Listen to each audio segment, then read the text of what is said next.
bate o pé, então, na manutenção dos 4 anos, é isso, com essa limitação de valor para cada benefício? É nesse ponto que vocês estão mais apegados?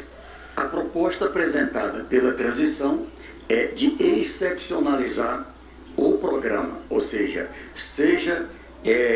neste governo atual, no governo do presidente Jair Bolsonaro, onde já se abriu ali uma condição em relação ao teto para ter dinheiro para pagar os R$600, seja de janeiro em diante, não é? Ou em outros governos, haverá sempre do Brasil um compromisso em relação a cuidar das pessoas que passam fome, das pessoas que têm necessidades básicas. E aqui, esse olhar para as crianças. As famílias que têm crianças têm um custo mais elevado. É nessa fase da vida que precisa de leite, que precisa de uma alimentação, às vezes de medicamento. Então o custo daquela família é maior. Uma família é um casal, recebe R$600. A outra família é um casal mais 3 crianças ali pequenas. É claro que naquela outra família tem um custo maior. Então o olhar de ter uma atenção especial com as crianças, também eu acho que encontra sintonia do Congresso Nacional. Então, o que eu estou mostrando é que, na verdade, em se tratando de um problema permanente, é claro, todo o esforço é para, através do trabalho, através da renda, apoio para um negócio, como também está estabelecido lá no apoio ao empreendedorismo, nós vamos buscar tirar essas pessoas da dependência de transferência de renda. Mas, enquanto tiver alguém que a gente encontra aí nas ruas, enfim,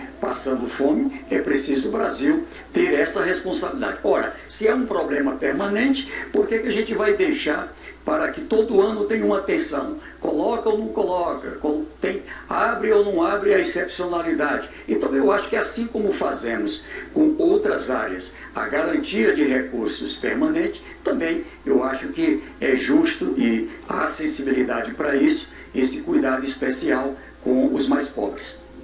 Senador, a gente vai chamar para essa entrevista a nossa analista, a Basília Rodrigues, que ela tem também algumas perguntas para o senhor. Oi, tudo bem? Obrigada, Renan, Stephanie. Senador, de quanto a gente está falando nessa PEC? Uma versão inicial da proposta previa 175 bilhões de reais, mas aí há congressistas que dizem topar somente 80 bilhões. Quanto que o senhor acha que seria o necessário para o pagamento de pelo menos uma parte dessas promessas de campanha? A minha pergunta é no sentido do valor, mas também do conteúdo. A gente viu que no fim de semana, o ministro da Casa Civil do governo de Jair Bolsonaro, Ciro Nogueira, que no próximo ano estará de volta ao Senado Federal, disse que o PP, os progressistas, estão aí concordando somente com o Auxílio Brasil de R$600 e com reajuste do mínimo acima da inflação. Então, todo o restante, daquele rosário de promessas feitas pelos candidatos durante a campanha eleitoral, não estariam dentro dessa PEC. Aí a gente está falando dos R$150 para as crianças de até 6 anos, que estão aí cobertas pelo Auxílio Brasil, e também da correção da tabela do imposto de renda. Então, tem muita promessa que vai ficar fora dessa proposta, já que há esse limitador, tanto de tamanho de propostas, conteúdo, quanto do valor. Então, se eu puder me responder, eu sou como coordenador do orçamento, a PEC vai ser fechada em quantos bilhões de reais? E o que vai ter dentro dessa proposta? A proposta apresentada, ela é um valor relativo ao necessário ao auxílio emergencial que vai recompor o que poderá ser chamado do Bolsa Família. Ou seja, ele tem hoje um custo estimado em 157 bilhões de reais para o pagamento neste ano de R$600. Ou seja, até dezembro paga R$600. Qual é o problema? É que não se colocou o dinheiro necessário para o ano de 2023. Veja que, na minha opinião, se tivesse sido eleito o atual presidente Jair Bolsonaro, ele teria que tratar deste problema.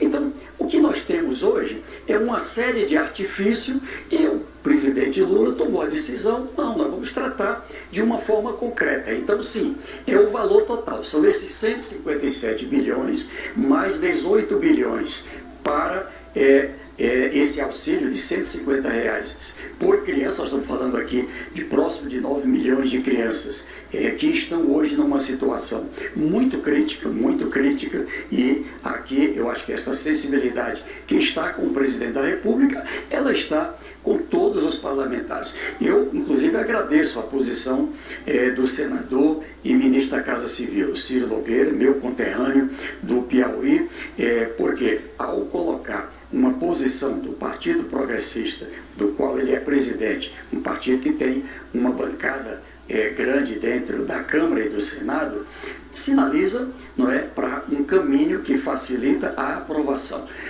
A parte que ele coloca de não tratar agora é exatamente essa das crianças. Mas eu sei, tanto ele como todos os parlamentares, ele conhece a realidade do Piauí, o presidente da Câmara, que é o Arthur Lira, que tem tido um bom diálogo também, é de Alagoas, sabe a realidade de Alagoas, e assim cada parlamentar dos progressistas e de outros partidos do Brasil inteiro vão compreender que não é razoável negar a estas famílias onde a situação é mais crítica. Nós estamos falando aqui de coisas que não se resolvem depois.